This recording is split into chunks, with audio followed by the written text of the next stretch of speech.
Hello and welcome to the Personal Transformation Experience podcast. My name is David Brand. And my name is Maureen Brand. And we are a committed couple who created this podcast so that we can continue to engage in effective and challenging conversations where we discuss and model actual behavior, lifestyle, and communication strategies that have helped us improve as people, parents, and partners. And we share these with you in the hope of making the world a better place, one relationship at a time.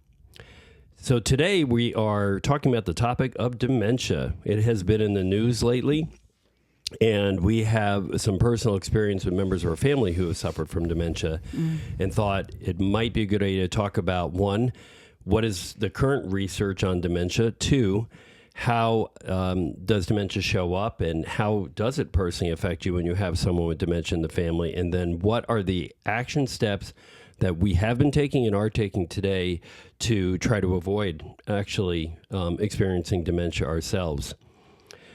First of all, I think it's helpful for everyone that we actually define what dementia is. Sometimes there's confusion. Is dementia Alzheimer's? Is it memory loss? What is it?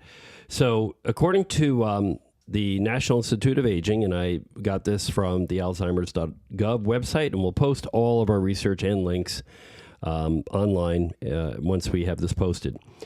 But according to the National Institute of Aging, dementia is an umbrella term used to describe a range of neurological conditions affecting the brain that worsen over time. It is a loss of the ability to think, remember, and reason to levels that affect daily life and activities. Some people with dementia cannot control their emotions and other behaviors, and their personality may change. So as many of our episodes are, and that's why it's called the Personal Transformation Podcast, this particular topic is deeply personal for both of us. So I'll let Maureen share first. Maureen's father was diagnosed with alcohol-related dementia when he was just 72. Yeah. And despite being incredibly fit physically because of a lifetime of exercise, which included lifting weights and running, unfortunately, he drank alcohol daily and at times heavily from his teenage years until we had to place him in a memory care center at the age of 76. Yeah, I mean, you started seeing some behaviors before 72, things like he would leave the microwave on or the stove on and forget things, there. But I think some of the most challenging experiences we had was one, he somehow ended up 7 miles away from his house at a Kohl's trying to turn in a gift card for cash so that he could use it to buy alcohol. And that's when that was like the last straw. Yeah. So I'll go from like the last thing that happened. And the police called. He ended up they brought him to a hospital. He got really upset and nervous, and it was probably a really scary experience. Yeah. But unfortunately, fortunately for him, he didn't remember a lot of it. So, but that's how he ended up in a memory care facility until he died, 6 years later or 5 years later, I think it was. He died, he was 76, right? 78. 78. Yeah. He was in the memory care center for a couple of years, I believe. Yeah, for a couple of years. But before that, he was walking into other people's apartments where he lived. Like he walked right into the woman's house next door. And she was like freaking out, And he was belligerent in the pizza parlor, I think, where he would grab lunch sometime. Yeah, he lived near a grocery, like a strip mall, or there was like a restaurant and a grocery store there. And he would walk over there and like walk around and start harassing the patrons. They had to kick him out several times. Yep. And I remember when I brought him I think he was in the hospital, and I brought him to go and get tested to see what was going on. I did a dementia test, and it was they asked him to draw, several questions. There were several questions on this test. And one of the most common ones they do is they ask you to draw a clock face with the current time, or they choose a time, draw a clock face that shows 4 o'clock. Yeah.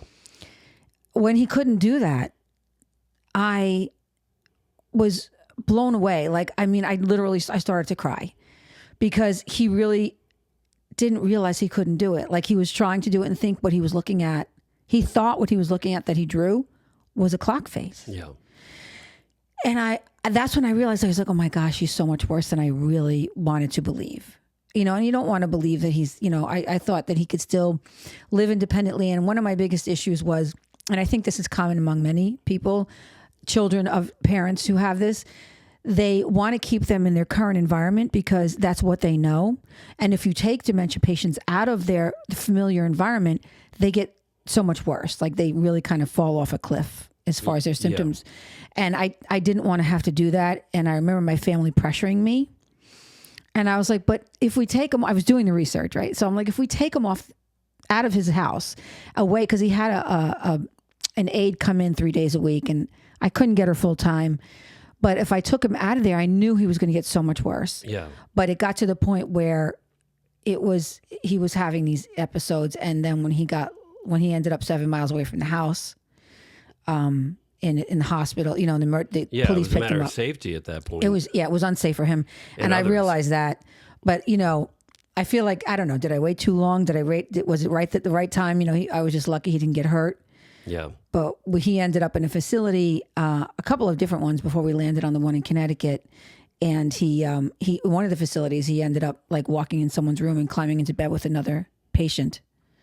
Yeah. And I think he was asked to leave facilities. And if I remember correctly, because I believe that my children's mother, my ex-wife, has been dealing with this with her mother also, where facilities are saying they can't help the person that's there. They can't contain them or whatever the situation is. Yeah. And they basically kick them out. So it's not simple to place somebody in a home. The one where he climbed into another patient's bed in their room, they wanted him gone. And I had 24 hours to find another facility. I think that's when he stayed with your mother temporarily. He did. Right. And that was not good. Was really bad. Yeah. Because my mom, she was getting she would fight with him, and I kept trying to tell her, Mom, he's sick. I mean, he doesn't know what he's saying.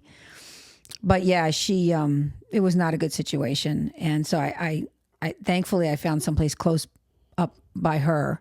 It was only an hour from my house, but it was closer to her, and it was in New York. Yep. Well, it was Connecticut. Connecticut, actually, which is right over the border. Yeah, wonderful place. We had a great experience, but yeah, and similarly to that, I always struggle with that word. My father's sister, my aunt, her husband eventually developed dementia, but I remember years ago her calling, I don't know what to do. He's become abusive. He's verbally abusive. I'm afraid he's going to hit me. I'm afraid he's going to get violent. And, the first thing that popped in my head is, I think you need to have him tested for dementia. And she's like, no, I think he's just turned sour on me. I'm like, no, I think he has dementia. So, ultimately he did get tested and he did go in home, and he didn't live much longer than that due to other health conditions. Right. And now my ex-wife is dealing with that with her mother, and I know that she can become combative. And so I think that's a hallmark of the illness, is people being combative. Yes. And argumentative and difficult physically and verbally. And they feel like they're being attacked. Yeah. It's like a sense of paranoia, I think. I think it was a movie with Anthony Hopkins. I believe it was called Father. Yeah. That movie haunts me to this day. But it tells a story of dementia from the person with dementia, and how from one scene to the next, everything's different. People are different. And when you watch that, I don't know how somebody did that, because I can't imagine you could make a movie while you have dementia. So, but I felt like, gosh, it's got to be pretty accurate that from one moment to the next, amazing. You don't know who the people are that you're talking to, or a room you're in, where you are, where you've been. It's got to be awful. The other one that sticks out in my mind is about a young woman who was a college professor. And I don't remember the actor's name. I think it was Ask Alice or something about Alice. Still Alice. Still Alice. Yeah, Still Alice. And she very early onset dementia, like in her mid-50s. Which we're going to talk about today. Yeah, there's something called YOD, young onset dementia. But one of the things I want to talk about before we get there too is this quote related to alcohol-related dementia. Oh my gosh! That I found from the National Library of Medicine. Considering a growing proportion of aging populations and rise in per capita alcohol consumption, future generations are expected to see a disproportionate increase in alcohol-related dementia and neurocognitive impairment. So going back to the podcast episode we did, I guess, about 3 weeks ago now, I'm losing track of time. Yeah. Maybe you need to have me tested. Sorry. Is this idea that, alcohol can be a factor, right? That was one of the reasons I quit. And I don't want to make light of it for anybody that's dealing with dementia in their family, but not everybody that forgets their keys or forget where they put their phone or got off the wrong exit has dementia, right? Yeah. Sometimes, I mean, keep in mind when you have a lot going on in life and things are stressful and you have, just too many plates in the, too many balls in the air, I guess if you want to call it that, it's easy to forget things. So don't stress out if you forget your keys. Yeah. So let's talk about some of the research around dementia and why we're concerned and why we've adjusted our lifestyle as a result of that concern. So it's not just a personal experience that we've had and what we've seen, but this research as well. And this was a study that was just released a few days ago from Nature Medicine, Lifetime Risk and Projected Burden of Dementia. Yeah. They quantify the lifetime risk of dementia for people after age 55 at 42%. That was a scare. When I read that, I was like, holy shit, that's high. Yeah. 42%. 95% confidence interval. So it's scary. And then the older you get, the higher the statistic, that number gets. Yeah. Right? So, I mean, when you think about the burden on the healthcare system, but let's dig into this a little bit more. So they said the rates of dementia were disproportionately higher, I should say, in women, Black adults, and people that carry the specific gene, the APOE4. APOE. APOE, if I haven't pronounced that correctly. So that one, and the number of U.S. adults who are going to develop dementia each year was projected to increase from about 500,000 in 2020 to approximately 1 million a year in 2060, which is only 35 years from now, right? That's a significant increase. That's scary. So, underscoring the need for policies and enhance healthy aging with a focus on health equity, right? And so I know you've been a big proponent. You listen to people like Peter Attia and really have been dedicated to this idea of health span, not how long you're going to live, because if you live to 80 and you get dementia at 70, you don't have quality of life for the last 10 years. It doesn't matter how long. It matters how healthy you are in those years and your level of functioning. And I wish for anyone you would have a high level of functioning, good health until the day you die, right? For anyone. Yeah, and if you want to know more about APOE, Peter Attia has several podcast shows and talks in great detail about it. He does have that book, Longevity. It's really good. Here's another study. So we talked about YOD. It's also called Young Onset Dementia. That's the abbreviation. And this study came from Biobank from Stevie Hendricks. He's the Department of Psychiatry and Neuropsychology at Maastricht University in the Netherlands. So their study is about 356,000 participants found that increased risk of young onset dementia, so that's around 50, is associated with low socioeconomic status, the APOE, alcohol use disorder, which we used to call alcoholism, social isolation, vitamin D deficiency, high C-reactive protein levels, hearing impairment, orthostatic hypertension, stroke, diabetes, heart disease, and depression. And unfortunately, atrial fibrillation puts somebody at risk of stroke. So that's why I stopped drinking, because it was exacerbating my atrial fibrillation. So interestingly, things that were associated with lower risk of incidence of YOD were actually alcohol use itself. But they said we don't want to imply causation, doesn't say drinking will help reduce dementia. It was just that moderate amounts of alcohol were associated with people maintain healthy lifestyles potentially that would otherwise prevent dementia. But higher formal education and lower physical frailty, higher grip strength. Now, you've talked to me often about hand grip strength. That's so important. Associated with a lower risk of YOD. You have to get those. I have them upstairs. Yeah. Absolutely. So we talked a little bit about memory loss, right? This whole idea of like, oh my God, I forgot where my keys are. I forgot where my phone is, and I forgot to call somebody. Yeah. So that's, yes, with other factors, it can be a sign of dementia, but that's not the only sign.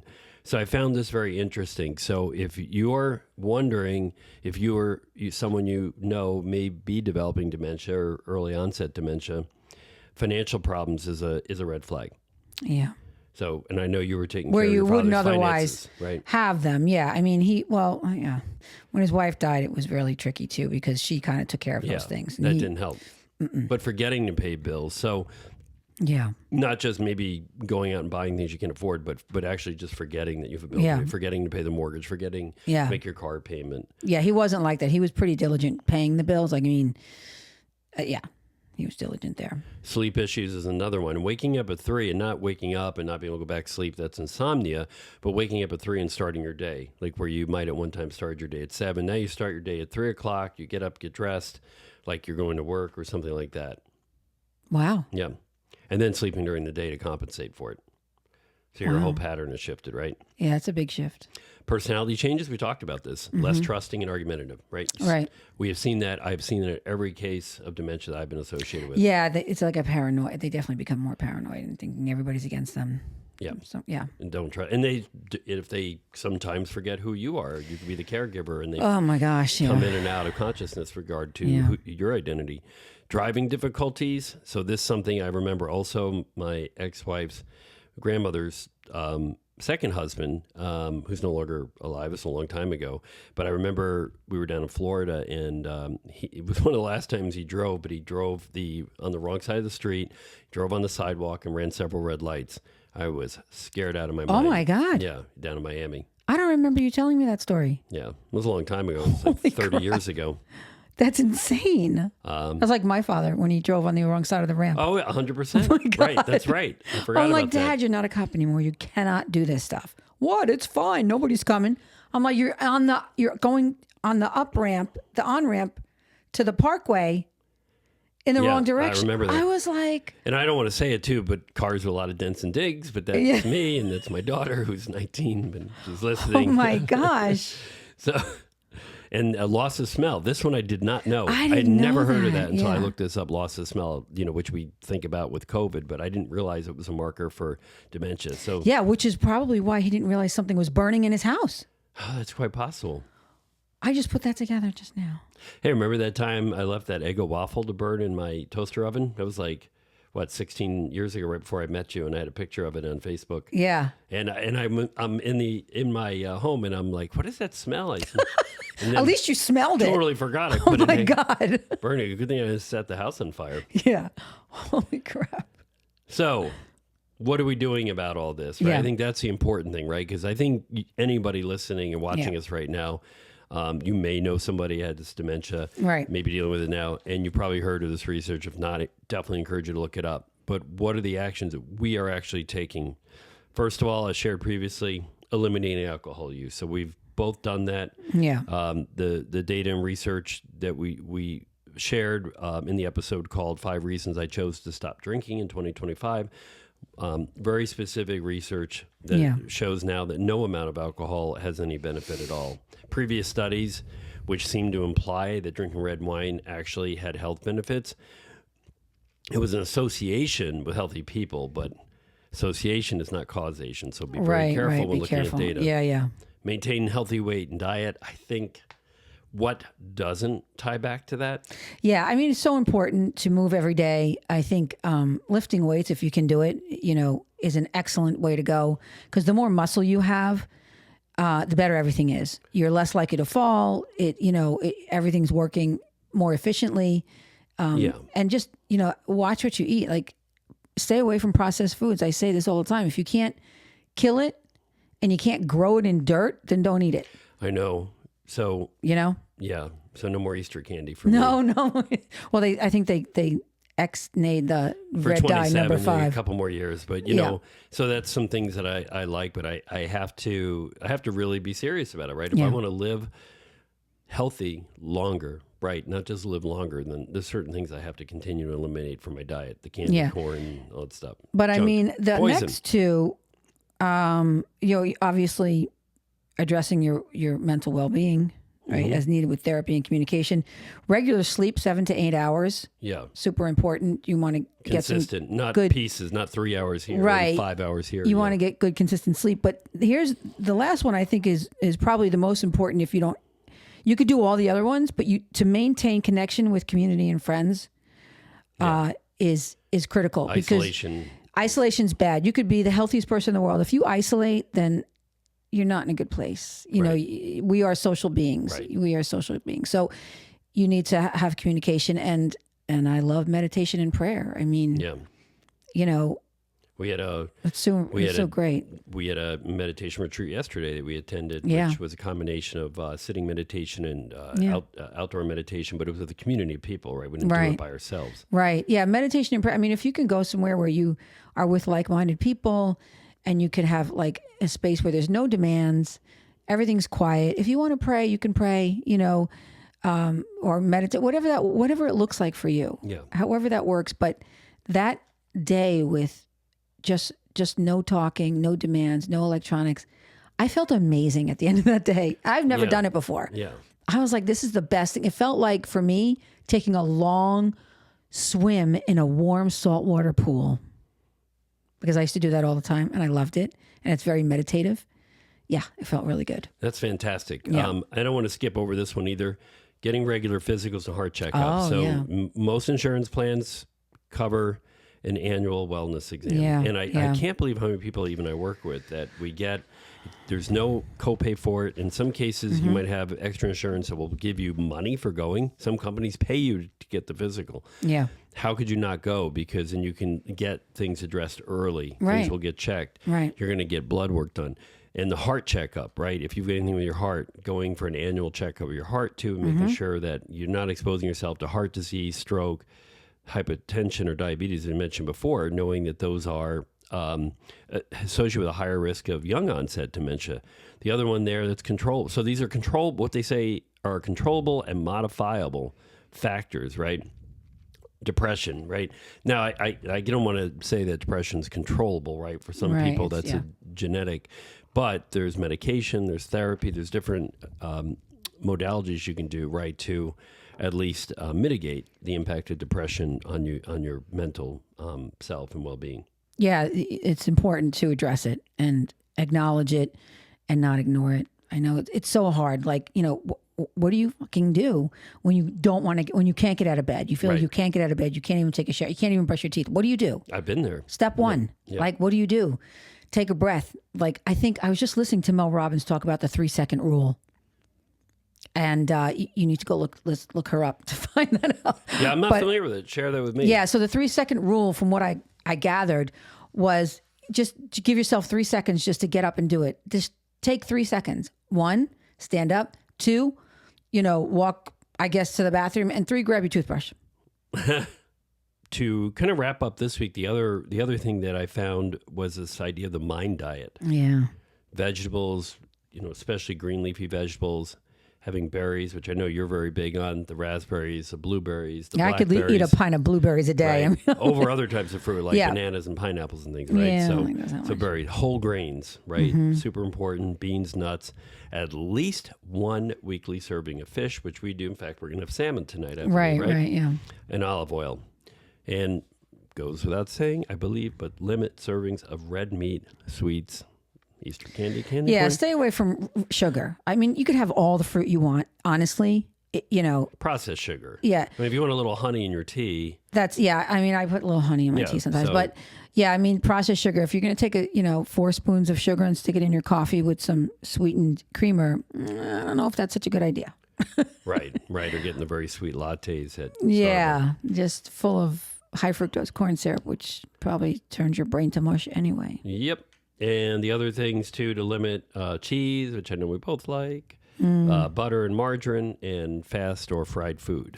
Yeah, eat things like avocado, fish, avocado. And they're also healthy filling. fats. They're filling. Right? But fats are super important for your brain. Like, I didn't realize I was always staying away from fats, but now I'm like eating them and I don't care. Well, healthy fats, right? Yeah. And I'm still losing weight. Like fats coming from fried foods. Not on the menu. Shouldn't be on the menu. Right? Stay away from fried, period. Fried anything. Yeah. And I do feel, I feel so much better when I eat more fat because I just feel a bit more satiated. Like I'm not hungry. Well, that's the thing. If you're hungry all the time, you eat garbage, right? And you want to reach for it. Like I have some almonds, right? They're not coated. And that's the other thing. You can now get almonds with honey on them or sugar, all this crap on them, right? And everybody's, well, I'm eating healthy. I'm eating nuts, right? Well, I can go get a bag of peanut M&Ms and say I was eating peanuts too, right? So, be careful what is what is the wrapper for whatever you're eating. Yeah. Try and eat it as close to raw or like you eat raw cashews, right? Like Whole Foods, raw cashews. Yeah, like real nuts, nothing with sugar and all that stuff on them. Stay away from it. Just stick with Whole Foods that aren't full of sugar. It's hard to make that change, but when you stayed away from sugar and alcohol for a while, did I crave alcohol a little bit after I quit? Sure. Does it help that I'm able to find non-alcoholic beverages that kind of taste like the real thing? Sure, right? Yeah, it's not easy to do, but imagine that. So I just listened to this Dr. Huberman Lab. When you do things you don't want to do, your brain expands. I don't know if it was the corpus callosum. No, that's the thing. That's the bridge between the left and right. So yeah, there's an area of your brain that gets bigger when you do things you don't want to do, but you do them anyway. Right. I so love that. Your brain will get bigger. Now, I'm not getting paid to say this, but I just want to say non-alcoholic beers. I recently came across Michelob Zero. Michelob? Michelob Zero. Michelob? Michelob. Michelob. I believe that's how you say it. Yeah. Hopefully I said it right. But again, we don't get paid to do the show from anyone. But wow, that is a good non-alcoholic beer. So if you're going to try and quit drinking, but you still like taste of beer, I definitely would recommend trying it. And if you try it, let me know what you think.